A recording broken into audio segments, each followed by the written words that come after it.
Kung ano-ano pananakot ang ginagawa, ano nyo, yung sinasabi ninyo. Papadala ng ganito, papadala ng ganon. Di ba? Sino nakakaawa ngayon? Yung mga delivery rider natin. Di ba? Naghahanap buhay ng marangal yung mga yan. Kasi inaabonohan nila eh. Hindi naman papayag yung tindahan. No? Nadalin yung yung item or yung kanilang produkto, dadalin. Di ba? Nang walang bayad.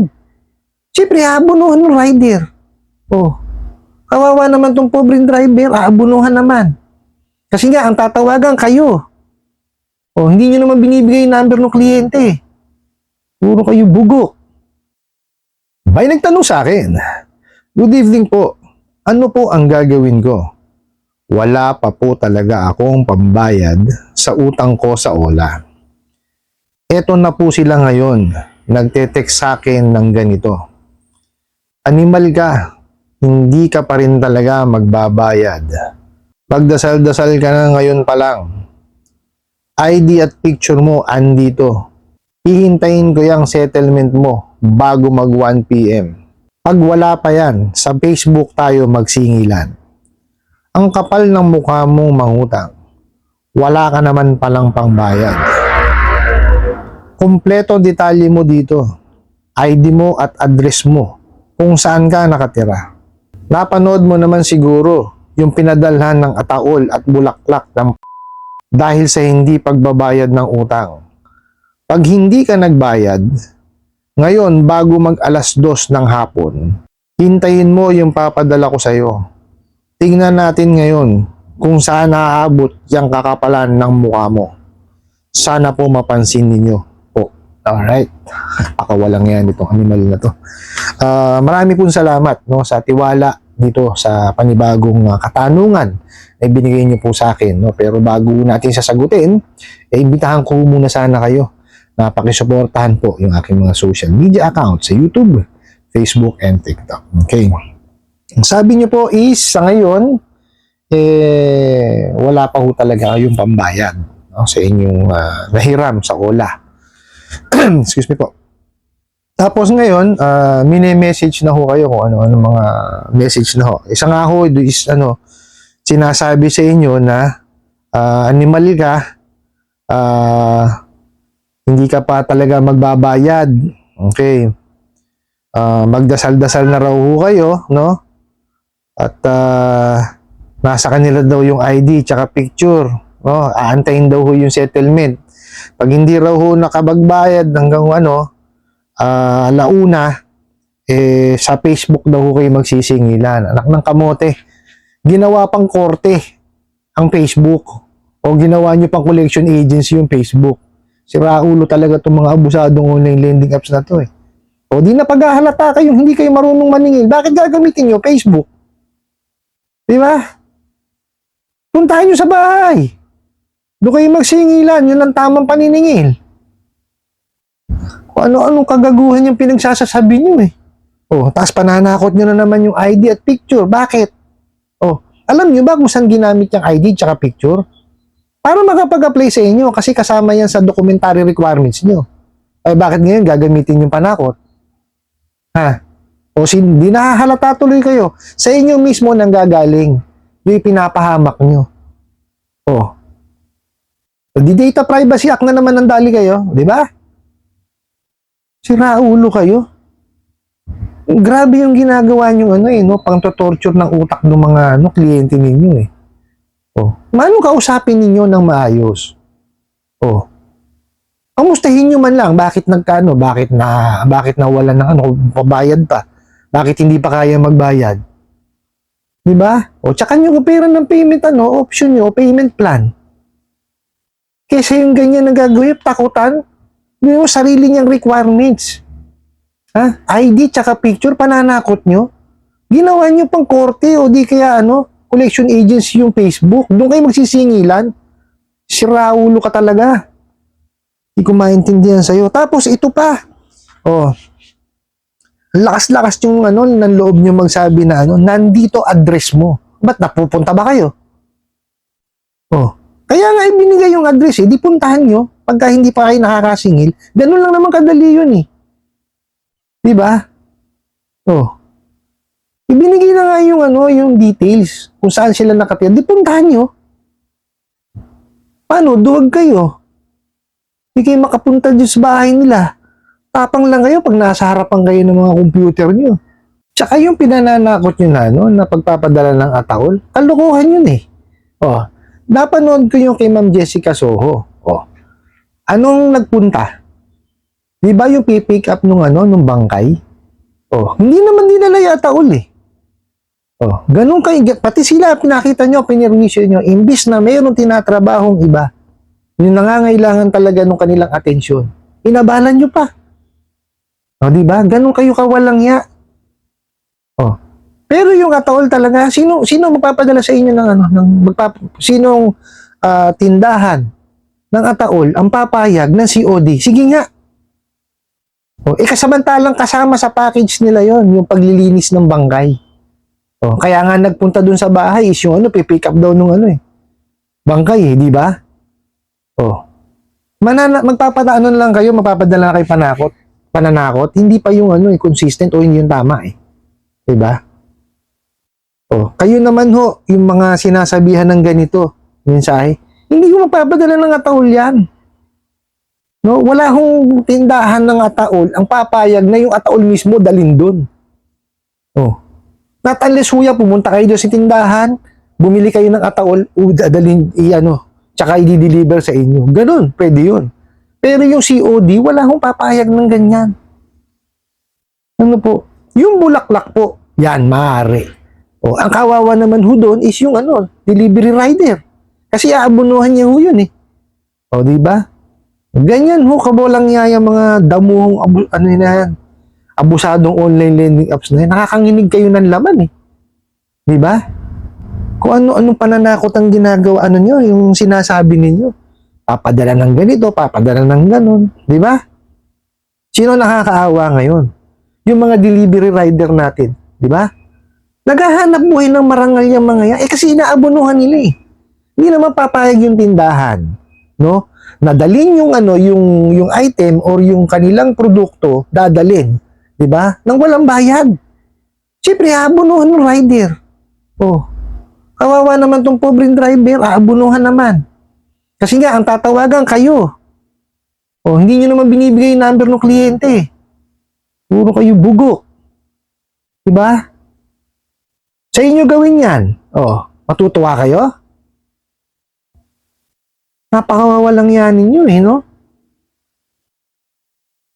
Huwag nyo nakantayin na gaya dun sa nahuli na na Chinese na babae. Oh.